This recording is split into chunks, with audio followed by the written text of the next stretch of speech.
This week, I got a super cool opportunity to take a deep dive into the fascinating world of air traffic control with Perth Air Traffic Control line manager, Barry De Jong. This is a really great opportunity to understand how air traffic control actually works and provide some of the insight into something that we all take for granted when we go on holiday but don't know so much about. A veteran of 38 years in the career, Barry tells the story of how he became an air traffic controller and some of the major changes he's seen in the role over the years. He also talks about how he's kept himself motivated in the same career for such a long time.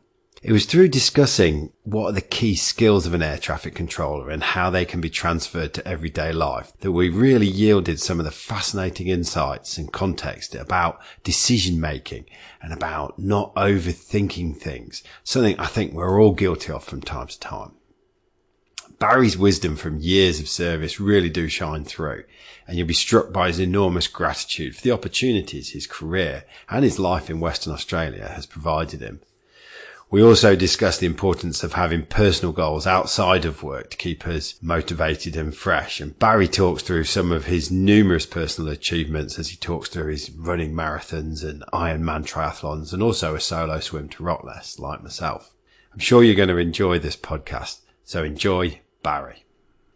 Hello and welcome back to WA Real. I'm your host, Bryn Edwards. Today we're going to get into the world of air traffic control with my guest, Barry De Jong. Barry, welcome to the show. Thanks, Bryn. So Barry, you were originally born in Western Australia. Yes. Tell us a bit about what it was like for you growing up here in WA. So, born in 1961, pretty much to an immigrant family. Father was Dutch, mum was Italian. We grew up in Gosnells, which is to the east of Perth, and it was kind of country there, so we just did what kids did, which was play outside and mucked around and did all those sorts of things. And then as we got a little bit older, then school kind of took over all of that, and my schooling was at a Catholic, through Catholic education, St Francis Xavier in Eastwick Park, and then did my final 2 years at Trinity. From there I moved on to university. There you go. And you have been away and worked away, but come back to Western Australia. It's very much your home. I had a significant opportunity through work to have a couple of opportunities away from Perth. One was in the mid-1980s, spent 2 years in Port Hedland, where I met my wife, and the next part to that journey was after we got married in 1990. In 1991, we shifted and worked in the Middle East for 5 years. Yeah, super. And what does it mean to you to be a West Australian? Are you a proud West Aussie? Proud, and at times, when necessary, a little bit parochial. I honestly believe that we are extremely fortunate here. Julie and I have a good life. But we are also fortunate enough to be able to travel extensively, and as I said, spend some time away living overseas. And there's no question in my mind that Perth is probably one of the best places on the planet to live. Why is that for you? I just think it gives opportunity. Weather. I say to all my mad triathlete friends and swimming buddies and cycling buddies, if you were anywhere in the world, I mean, we're sitting here overlooking the river, the Swan River, we're 10 minutes from the beach. If you're anywhere in the world on holidays, this would be just idyllic. Yeah. And so that's where we live. And although our weather can get a little bit hot, it's certainly not extreme. If you talk to people who live in the snow, when you discuss what our winter is like, they kind of scoff at us a little bit. Yeah. When you look at our winter days, our fine winter days can be 14, 15 degrees, but they're still nice. So yes, very fortunate. I think we live in an ideal climate in one of the best places in the world. Indeed. So for the listeners, can you give them a brief overview of your role and your responsibilities at Perth Airport? So currently I'm a manager in Perth Tower. I am one of the two managers in Perth Tower. My peer is a guy called Shane Stopp. So Shane and I manage the tower. We have 26 staff who work there providing the service for air traffic control in the tower. And just to provide a little bit of context about what service we provide, the control tower is responsible for the movement of aeroplanes and air traffic on the ground, and so we look after the taxiways and the runways and make sure that the aircraft land and take off safely. We don't actually own any airspace, so and have been doing that for 4 years now, I guess. And just prior to that, I was the manager at Jandakot Tower. So I was manager at Jandakot Tower for 6 years. Right. And next January, you'll have been in this career for 38 years, is that right? So 1981 is when I joined. And I just think about that occasionally and reflect on that. It's quite extraordinary because that's kind of 2 lifetimes. And to have anyone in a career that length of time is unusual, I think. The good thing for me is, firstly, air traffic control is a great job. Talking to aeroplanes, it's interesting, at times can be exciting, at times can be mundane, but very, very interesting job, and I'm quite blessed to have been through my journey. But 38 years, long time, and I've probably still got a little bit left. I miss actually controlling traffic to a degree, so the management path is something that's very interesting and does motivate me too. But if anyone asks me what I do, I'm still an air traffic controller. Yeah. But 38 years. So January 1981 is when I first joined. Yeah. I mean, I did a podcast a few months back with a guy called Brodie McCulloch, who runs Space Cubed on the Terrace. We were talking about the future of work and how most people who are entering the world of work or been in the world of work for anywhere between 5 or 10 years are looking at anywhere between, I think it was like 5 and 8 different careers in front of them. Yet you've worked in the same thing for 38 years, so that's going to become more of an anomaly in years to come. I think so, and I look at some of my staff who are in their 20s and 30s and do wonder that too. But the job, interestingly enough, can be varied enough to keep people interested and within the organisation. There's also opportunities like I had working overseas. So although I said I'm manager in Perth Tower, we've got different facets of air traffic control. So you've got radar control. Part of that is the approach and departures, which is closer into the airports, and then you've got the en route as well, which is where the aeroplanes generally fly at altitude. So there's varying and different locations too. So as I said earlier, a couple of years in Port Hedland, 5 years overseas. So there's probably enough to keep people stimulated through their career. And I've been fortunate enough to work in most aspects of ATC as well, and have had the different locations. So when I look at the young staff, I think, well, if they move on, that's good for them. But I also think air traffic control does give you certain skill sets that other people might be interested in. So, if people do change their career and vary their career, and if that's right for them, I think that's good. I was going to ask you about the skill set. We'll jump into that in a bit. So, but first, tell me, how did you get into it? So I was at, it used to be called the West Australian Institute of Technology, now Curtin Uni.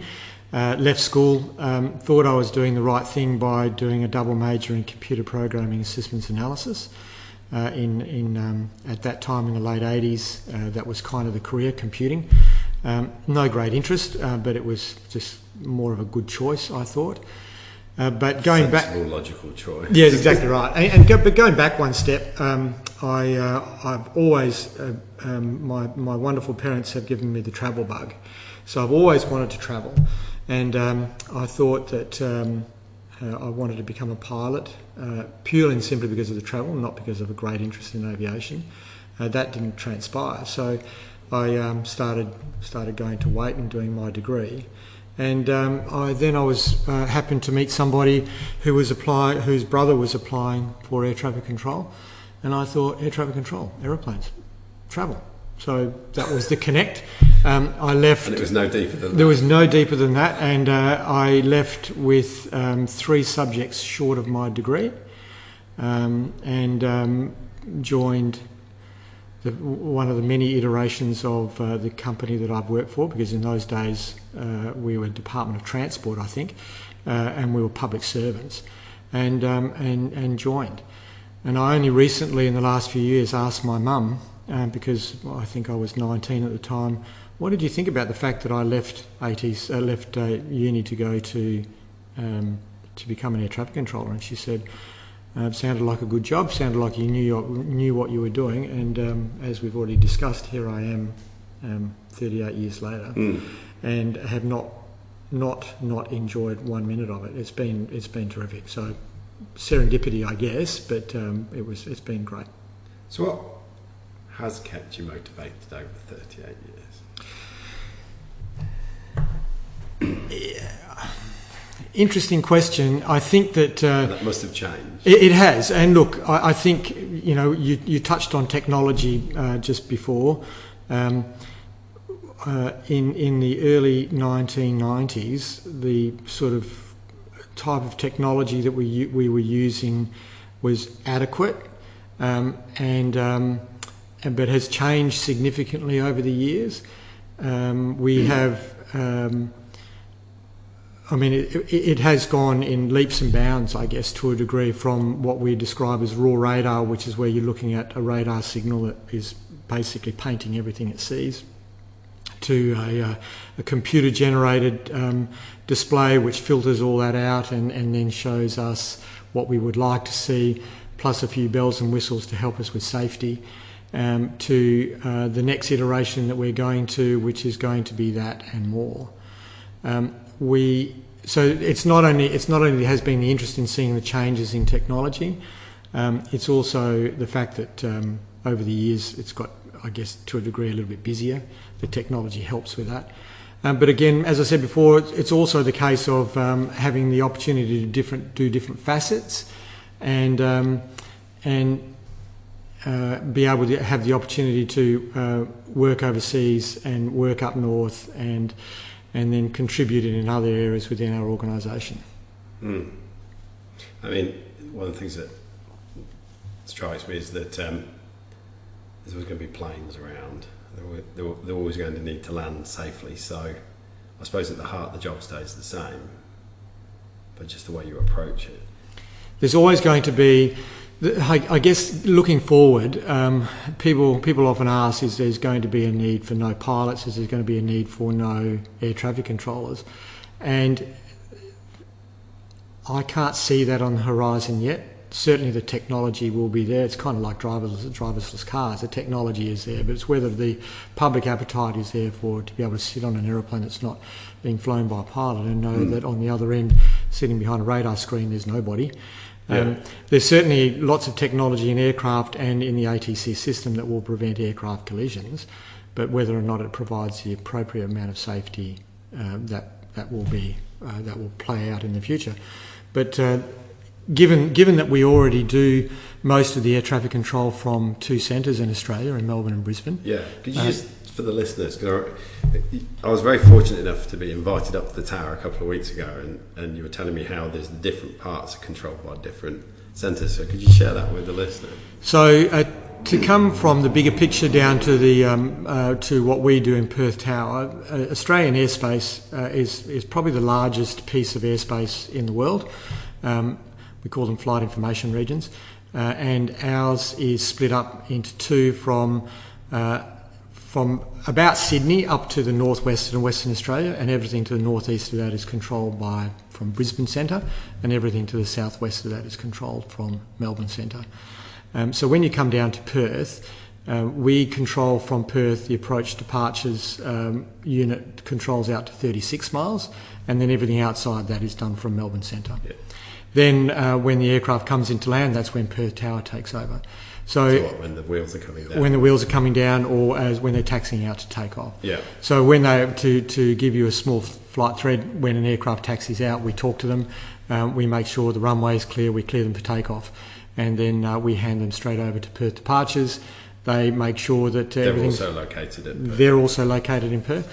So then they look after that aircraft for a short period of time, and then within 36 miles they'll transfer them from Melbourne Centre. So when you look at that basic piece of technology, the fact that we can control aeroplanes from remote areas. That's probably the next improvement that we will see. And in my job, the tower environment, currently in the tower environment, the next piece of technology which is being used in the world is what we call digital towers. So basically towers that don't have people in them, they have cameras on them, and then there will be an air traffic controller sitting in a room somewhere else. Right. And they will have high definition pictures where they'll do the air traffic control from a remote location. The benefit of that, of course, is that you can have a number of towers manned from one location. We have 29 towers around the country. Some of them are quite remote. In Western Australia alone, there's Karratha, Port Hedland and Bryn, and obviously all up and down the east coast as well. Along with in WA, we've got Perth Tower and Jandakot Tower too. So when you look at how many control towers we've got and the remote localities that they're in, it would make sense to try and get some benefits by having those people work in one location. Yeah. The technology is extraordinary. One of the next major towers to go is London City. Currently have more air traffic movements than Perth, and they're going to be digitising their control tower. So again, done by humans, but just not in that environment. So picture a room with a whole heap of high definition TVs. It can be 360 degrees, but not necessary. So the aircraft will paint. It'll look like an aeroplane on the screen because it is. It's actually the picture of what the cameras are seeing. But the benefit is that there will be a digitised tag on that aircraft. So the call sign, it might have the altitude, it might have the airspeed. Whereas when we look out of the control tower now, we don't see that. We just see the aircraft. So there's certainly significant improvements in that space too. Mm. And I remember when I came to the tower, you told me that originally it was pieces of paper that were handed from one person to another. So it's come a long way. We have, and that's probably in the last few years in the tower environment. That's the latest piece of technological upgrade. We use what we call INTAS, which is Integrated Tower Aviation Suite. And yes, we used to have quite a large, long console in the tower, which all the information on each aircraft were written on paper strips. And to do what we needed to do, we would write on those strips and then use those to separate aircraft and make sure that we do what we need to do and provide the service that we need to provide. But now, as you saw, it's all digitised. It's the best way I can describe it. It's like sitting in an aircraft with a glass cockpit. So everything again is done on large screens, and therefore all the strips are now digital strips. It's all touch screen, and with that it gives you the benefits of the additional technology for safety. So we get some alerting functions because we're looking at a digital thing, not an analog system. So Perth itself, have we seen an increase in the amount of air traffic coming into the airport?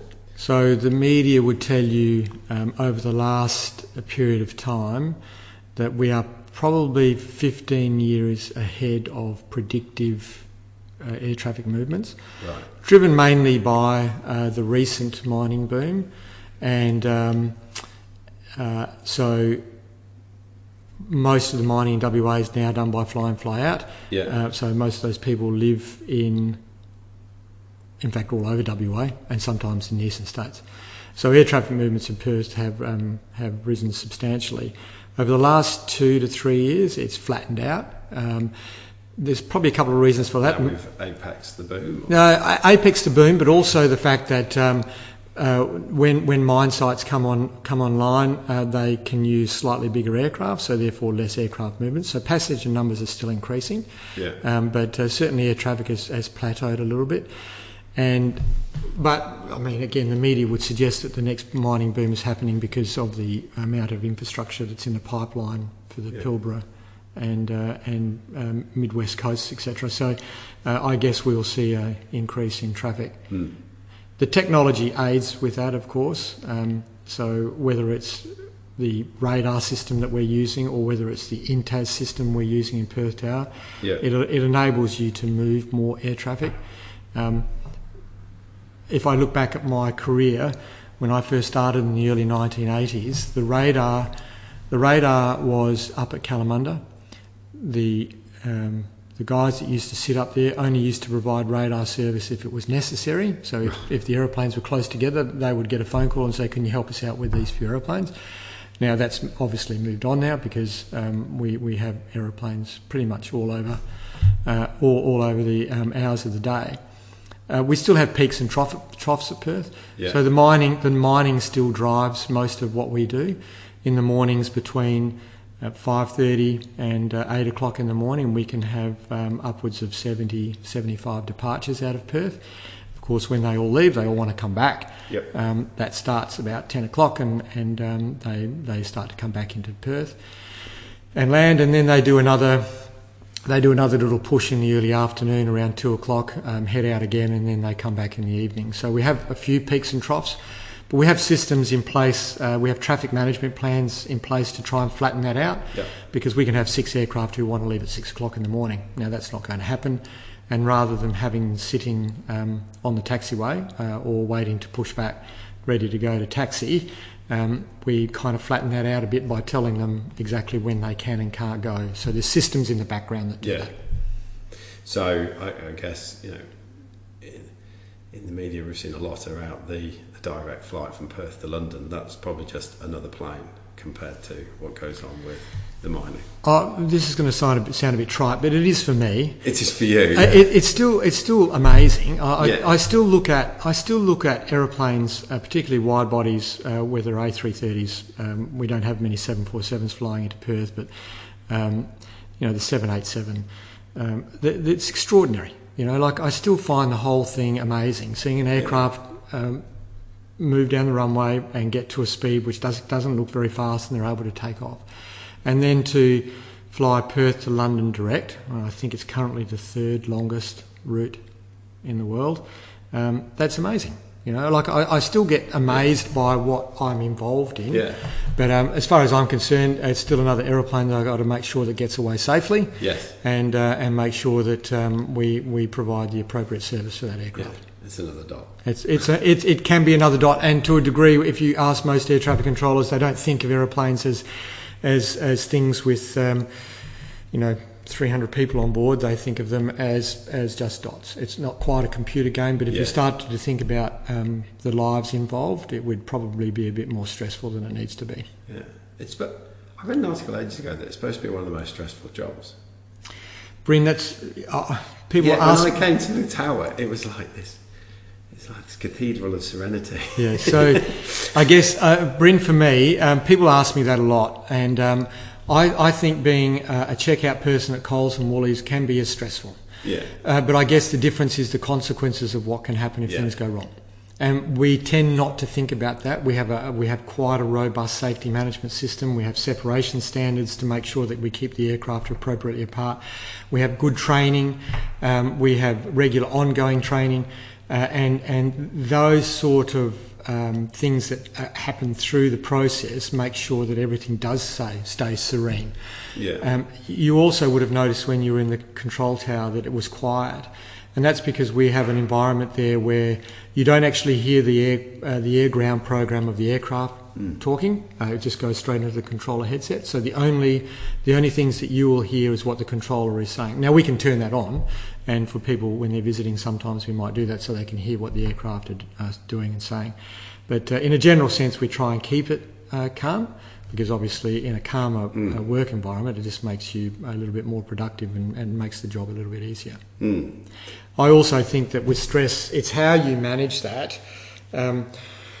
You've known me for a little bit now, and I use my outside activities to manage that, whether it be my swimming or running.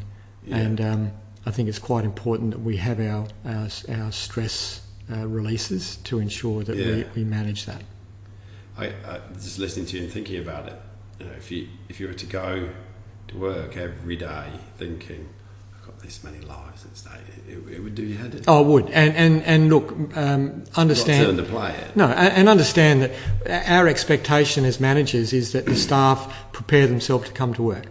But what we all should realise as employers, as in any organisation, is that person just doesn't turn up to work in a clean environment. They bring stress from home. Yeah. They bring their lives with them.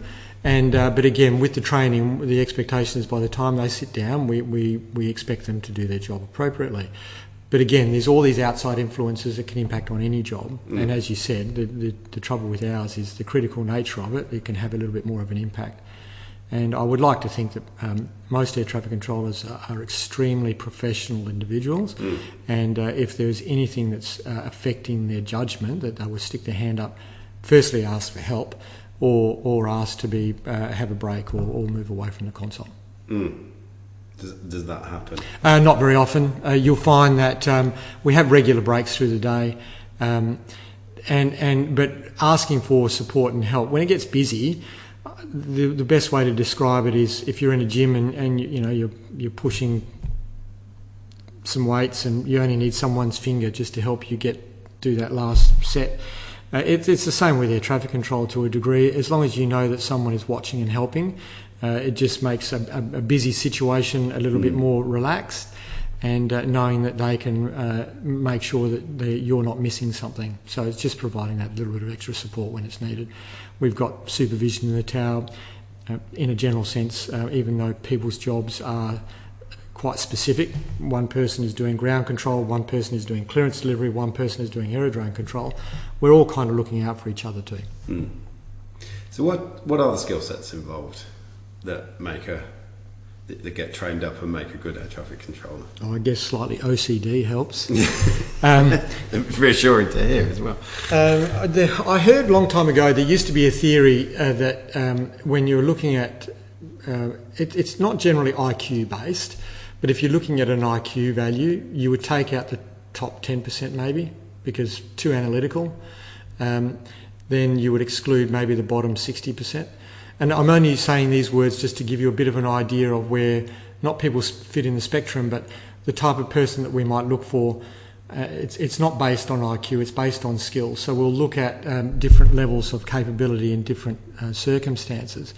But you need someone who is bright, who can solve problems, and to a degree, I think, actually be a little bit artistic too, because sometimes the problems aren't as clear and straightforward, so they might need something a little bit outside the box to be able to resolve.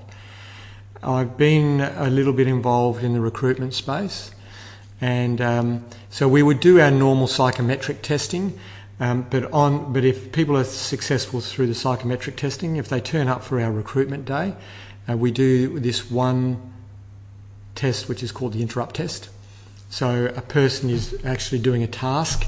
It's been modified over the years, and the current one is using a laptop computer, quite a basic thing of a number of aircraft moving across it, and it's a if-then-else type situation. If it's blue, it must go to this corner.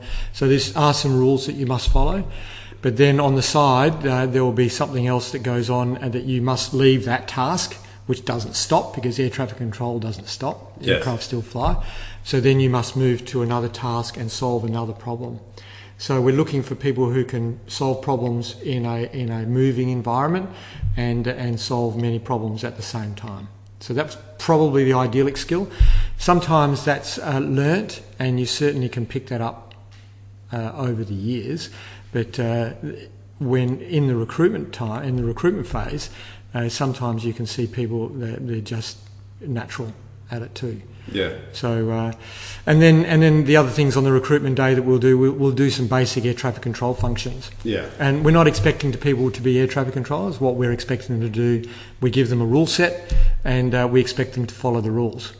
So, I think that probably answers your question, because at the end of the day, our job is driven by rules. Yes. They're mandated by our regulator, CASA, the Civil Aviation Safety Authority, and so we have to operate within those rules and ensure that we keep providing the service at that time through that rule set. Is there is there much demand to come into the job currently? And how many jobs are there in Australia? I think we have about 1,300 air traffic controllers around the country. Right. About 950 of them are operational. The rest of them are doing other duties, project work, all those sorts of things that are still necessary in the background to make sure our organisation functions appropriately. So there's always when we open the recruitment, there's a never-ending supply of people who want to become air traffic controllers. Because there must be a handful of vacancies. We need to. There are, yes, you're right. There's probably only a handful of vacancies, but again, because of, you look at my age, in my late 50s. Obviously we have natural attrition for many different reasons. People who are retiring, people who leave the job to go overseas, people who leave a particular location to go somewhere else. So we need a regular flow of new people, and I think that's a good thing for any workforce anyway. Yeah. To have a regular influx of younger people who are, again, we don't discriminate by age, but a regular influx of new people into the organisation as well is a good thing. Is there,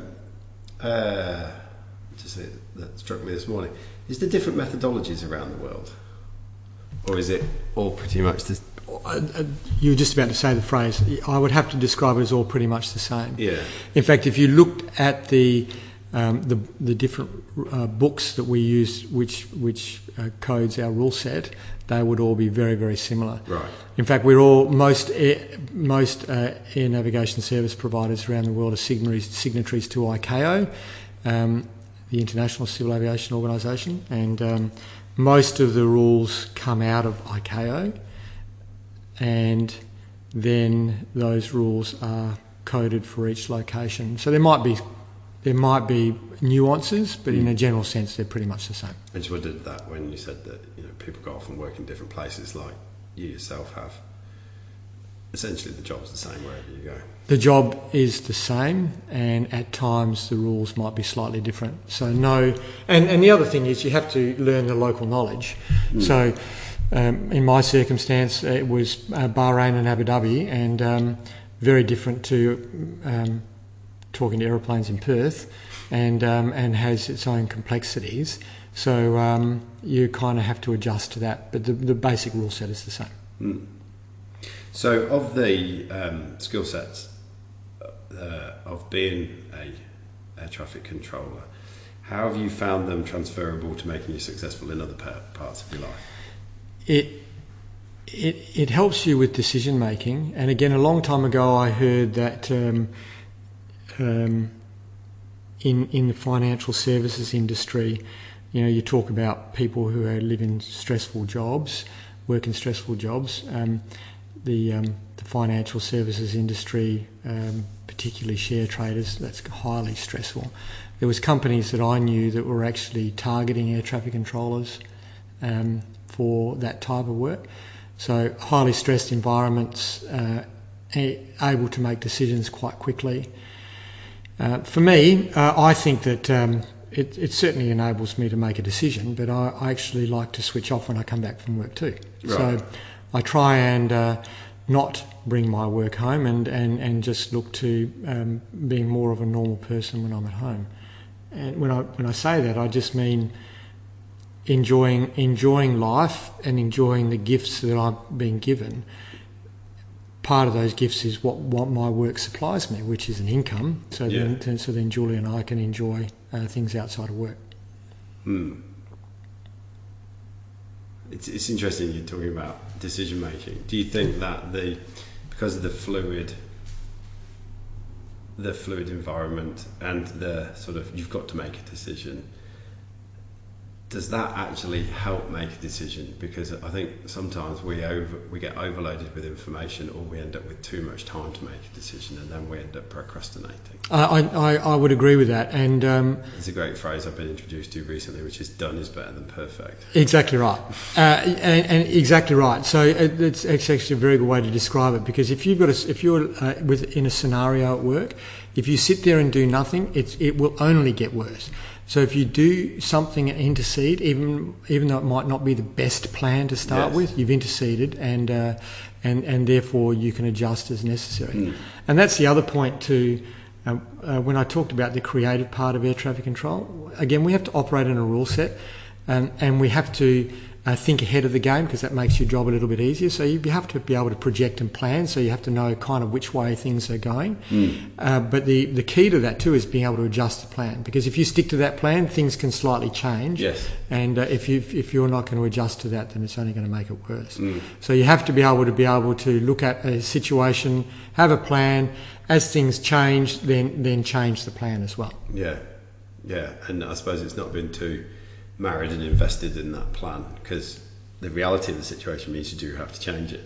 Exactly right. And again, then you're left with the same problem you had right at the very beginning. If you're not willing to change it, the situation's only going to get worse. It's interesting when you were talking about having to plan several steps ahead. The first time I got introduced to that was when I first became a parent. It's kind of like, well, the baby's going to wake up in the middle of the night, and then I'm going to need a bottle, and the bottle needs to be close at hand, and it's like... In very simple terms, it can be as easy as, I've got a 5 o'clock start tomorrow morning, so I know I've got to get to bed at a certain time of night, and certainly again, if there's family and young children involved in the house, then you've got to adjust for that. So that was the point I was making before about the fact that you bring your outside influences regardless of how good you are at guarding them. And then when you get to work, when you're actually sitting down and doing your job, it's the same in that when you have an evolving situation, the more you're able to look ahead, the easier it will be. But again, the key to that is being able to adjust. It's a little bit like chess, I guess, because you have to react. You have to be able to react to what the other people are doing around you, and that can be the pilots, that can be the air traffic controllers around you, that can be the ground staff who are also on the aerodrome. So you have to be able to react to that and adjust as necessary. Yeah. So what have you learned about yourself through your job? I'll give you one example. Air traffic control can give you at times a little bit of a God complex. I relate it a little bit to being a surgeon. The medical sphere and the aviation sphere are quite similar. There's very little tolerance for mistakes. The mistakes have high consequences. The public don't like the mistakes if they're in the medical space or the aviation space. So therefore, it's really important that we get things right. We're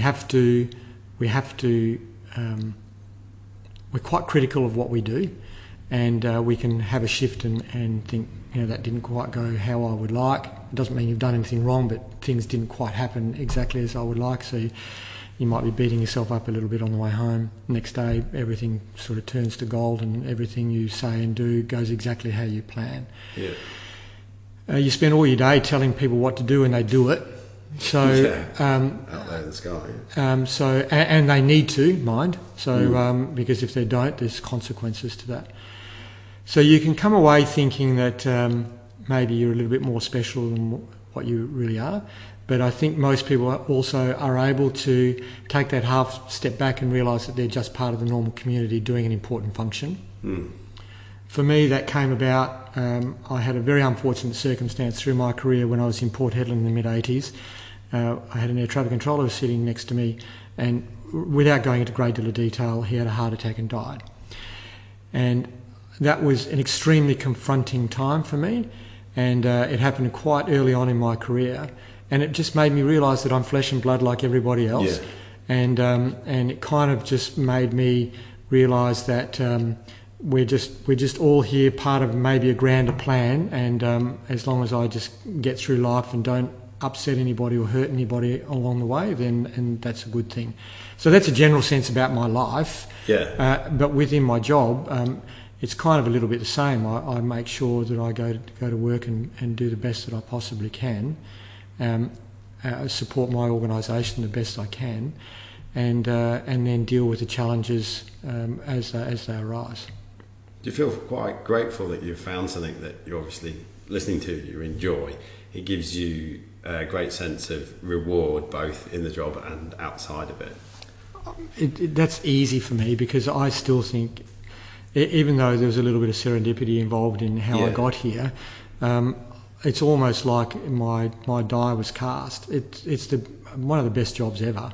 Yeah. And I'm not saying everyone else's jobs isn't good or aren't good, but I've been very, very lucky. I've been blessed with a great job, a great life, and part of that is that the job gives me that life too. Yeah. And there is enough interest there to keep me stimulated and interested in keeping going back to work. But if ever I get the opportunity through my Jandakot days where people learn to fly as the manager down there, or if people coming up to Perth Tower to have a bit of a look and see, there might be aviation students, I just use it as a recruitment exercise because I think that there could be much worse things in this world than people choosing a career in air traffic control because, again, regardless of where the next 5, 10, 15 years go with technology and for the ATC group, it's going to be interesting, it's going to be challenging, and I think rewarding for anyone who wants to step up. Yeah. Did you ever learn to fly? No. And again, Bryn, it's funny because I really, apart from the fact that I find aeroplanes taking off still quite an extraordinary thing, understanding the science behind it, of course, but actually I have no interest. I like to get on aeroplanes when I'm sitting down the back and going on holidays, but no interest in flying. I think it's an extremely expensive hobby. You have to be a bit of an aviation nut to want to fly because it's either a very expensive hobby or, and I don't want to belittle pilots, but early on in their careers, it's quite a hard profession because they don't get paid very much. They have to get a lot of flying hours to then. It's not all about being a captain on a Qantas aircraft or a Virgin aircraft or an Emirates aircraft because these guys have been around for a very long time before they get there. And that career path can be quite challenging on many levels.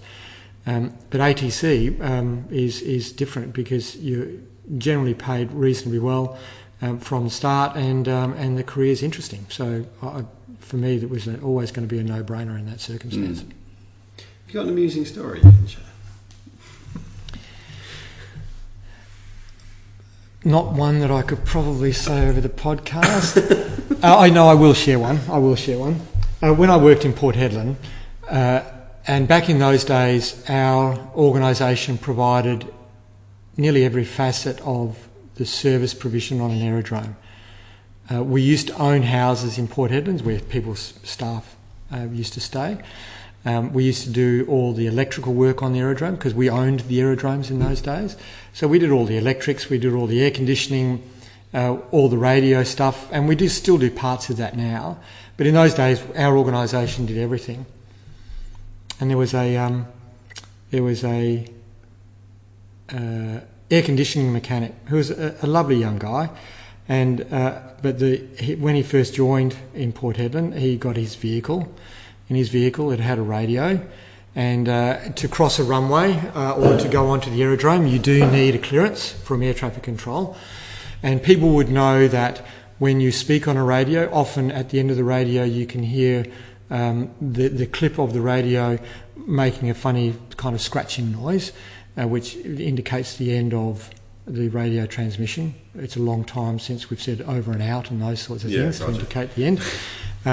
So when this young chap joined, he was told by the radio staff how to operate his radio, and he was told that the vehicle he had the call sign was Car 14, and the runway up there we had was runway 32, and so he was told that to cross the runway he would have to say, "It's Car 14, request cross runway 32." So they told him he had to say the at the end of each transmission, and that went on for like 3 months before he realised that he didn't have to say that. And that's kind of those weren't cowboy days, but those were the days where everyone did everything together. So we used to mix, we still do mix with people, but there was kind of a lot more of us in the organisation too. So we used to mix with the radio technicians, we used to mix with the pilots. Now it's a little bit less so. Yeah. It's not better or worse, it was just different in those days, and we were all friends and we all went out together and we all did things, particularly in Port Hedland, because The community was a very big part of living up there. So we're all close, and those sort of funny stories were just kind of regular and part of what we did every day. So there you go. So what does the next 3 to 5 years look like for Barry? Do you know, my manager only asked me that question the other day. I had the opportunity to wish farewell to one of the staff who worked for me. He just turned 60, and he decided to retire. Air traffic controllers do go past 60, but he chose to retire. And we were just talking about retirement and those sorts of things. And while I was having that conversation with him, I was looking across the table thinking, that's actually me. I'm not too far away from that. I'm not planning retirement. I don't foresee retirement. But to get back to my manager, he only asked me a couple of weeks ago, where do I see myself in 5 years? I will be in my early 60s then, and I thought to myself, well, if I'm not retired, I certainly will have a plan by then. But I still want to. My work journey probably still has some pages to unfold, I guess, and I still want to be able to contribute. If I feel like I'm not adding value anymore, then I'll either take a backward step or look to leave. But while that's still happening, I'll continue, and I'm still enjoying it. So there's no reason to stop. And in a personal sense, for Julie and I, it's just we like to travel. So our work space gives us that opportunity, and so that's kind of what we will be doing. We tend to do crazy things like look for marathons and other things to do overseas, and then target them around an active holiday, which is kind of fun. Through our years of working overseas and other opportunities, we've picked up a lot of wonderful overseas friends and friendships, and we will always look to meet up with them because it gives us an opportunity to go somewhere else and see them. And so yeah, I guess the plan is to just keep going and until it gets too hard. We didn't really talk about the Middle East much, but they always used to say, when you work in the Middle East particularly, there's two buckets, one for the money and one for the bullshit. When the first one fills up, it's time to leave. And even though I don't feel like I'm in that circumstance with my current role, if it gets too hard, or if I'm not enjoying it, then I'll leave, because there's other things I want to do outside of work, and basically looking to contribute to the community. What would have to happen for it to get too hard? Would it just be a drop in motivation? A drop in motivation, but there's just nothing to trigger that at the moment. And I think so. I would just see myself going until we pick the date, and the date will be the date that suits Julie and I.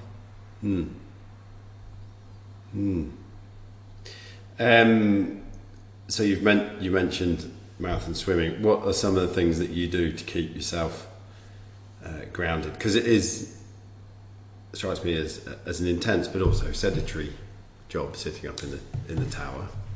I've always been an active person all through my childhood, all through my adult life. Different periods of time have targeted different sports. For a long time it was hockey. Certainly at school and at club level, played a relatively high level of hockey. Then when we shifted overseas, even though I did play hockey, living in the Middle East, it was not the major sport. So I played squash to a relatively high level. I find those sorts of things keep me, to use your words, grounded, but also keep me healthy, fit, motivated, keep the brain going, gets me out of bed in the morning. Most mornings, Julie and I are up at 5 o'clock in the morning for swimming training and running training and other things. In recent years, in the early 2000s, took up dedicated swimming, several swims to Rottnest in teams, one duo with a work colleague, one solo crossing, and yes, don't ask me, once is enough. I'm one of the 85% of the people who will only ever do one. And then from there it moved into triathlon. I've done a couple of Ironman triathlons. I like to have goals, and the goals keep me focused. I don't need them to keep healthy and fit, but it gives you the motivation to get out and train, and then the training just keeps you healthy and mentally stimulated to be able to turn up to work, if that makes sense. Yeah. So in recent times, I started targeting marathons, and have been fortunate enough to have done a number in Australia, Perth, Adelaide, Melbourne, Sydney. If my body holds up, I'll look to do Gold Coast next year. But also some of the highlights have been, I've done Paris Marathon twice, one of the most extraordinary things I've ever done. To have the city closed down for me to be able to run 42.2 Ks around it is amazing. So having those opportunities, have run the Barcelona Marathon. When I turn 60, I want to run the Chicago Marathon. And these are just dreams that turn into goals, that turn into a training program. That then happen. And I'm lucky to have people around me who support me, Julie being one of the most significant support people around me to help me do these things. We share each other's experiences, which is terrific. And then I've got a number of people around me who help me with coaching, who do enough yelling at me to make me get out of bed. Yeah. Because you need to do those things if you want to achieve what you want to achieve. But I'm also of the view, as my body gets older, and can be slightly more injury prone, if I don't achieve my goal, that's kind of okay. It's not earth shattering that I can't run my 3:30 marathon anymore. But I'm out there with, in the Paris sense, 42,000 other people running around Paris, and that's just it's an experience, and at every level, that's what should be enjoyed. A lot of these, certainly I found, but speaking to other people, a lot, when we undertake these big adventures and goals, swimming to Rottnest, doing a marathon, doing an Ironman, the process can be just as fulfilling as the actual achievement. And also many people seem to be drawn to them for reasons that they don't become quite clear until you've done it. Sometimes it's, you have to go on a bit of an inner journey as well as just doing that. Do you find that yourself? Absolutely, and it's interesting that you should put it in those terms, because the interesting thing about a training program and that journey, so an Ironman training program can be 6 months. You might do a race, you might do a half Ironman in the meantime as a lead-up race.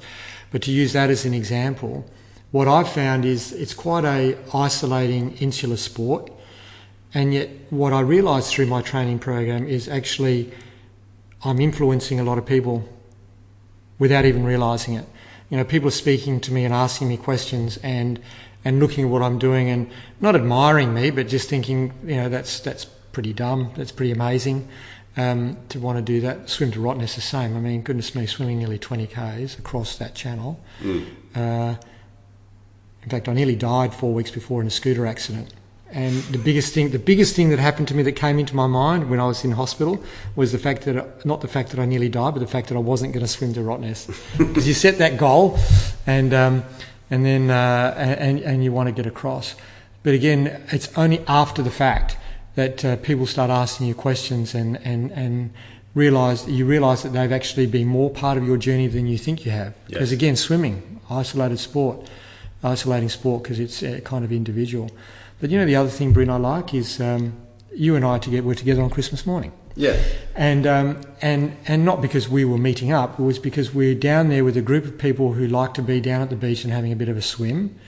And that's what I love and enjoy, because in my extended network of friends, there's always people that I will see down at the beach swimming. There's always people down at the pool that I'll see.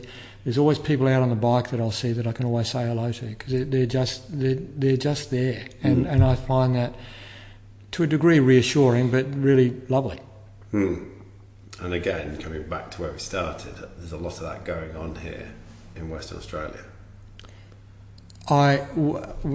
We're sitting here in my house. We're overlooking Preston Point Road, which is one of the major cycle routes. And when Julie and I get the opportunity to sit on our balcony, half the time we're waving at people we know riding their bikes around the river. Because again, we're blessed with that environment where that can occur. And I don't want to end on a bad note, but I just think sometimes the providence of birth, although my parents worked very hard and, as I said, came from immigrant backgrounds, because I was lucky enough to be born here, I've always had great opportunity.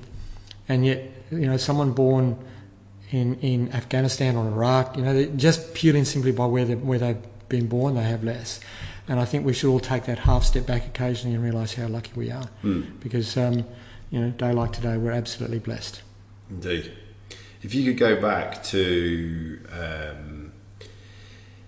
38 years ago, which would be around about now, and give that Barry a piece of advice before he started his journey, what would that be? Finish your degree. But the funny thing about that is, having been on my life's journey, it would have added no value whatsoever. I think sometimes making decisions without giving it a great deal of thought is a good thing. You can overthink things and overcomplicate things. I'll give you one other small example. My wife Julie had LASIK surgery very early on when eye surgery was first starting, and it kind of just happened over a very short period of time. And it's like opening a drug where if you took out the pamphlet, there's 4,000 words on it telling you why you shouldn't take it.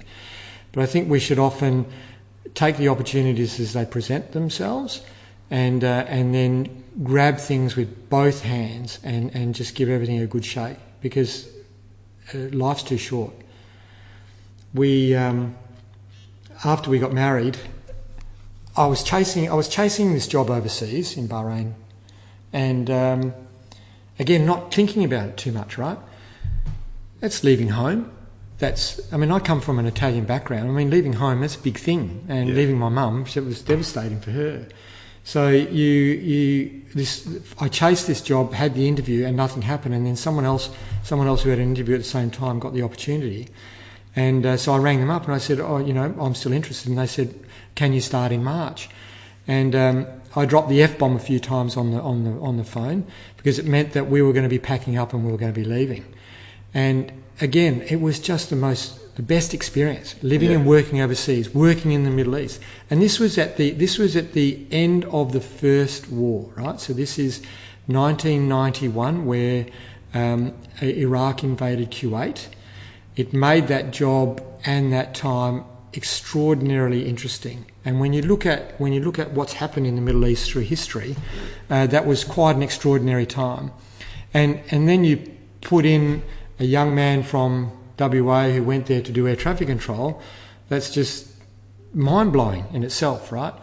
So to get back to your question, I think it's don't overcomplicate things, make some decisions, don't get upset by the decisions you make, and just give everything a good shake.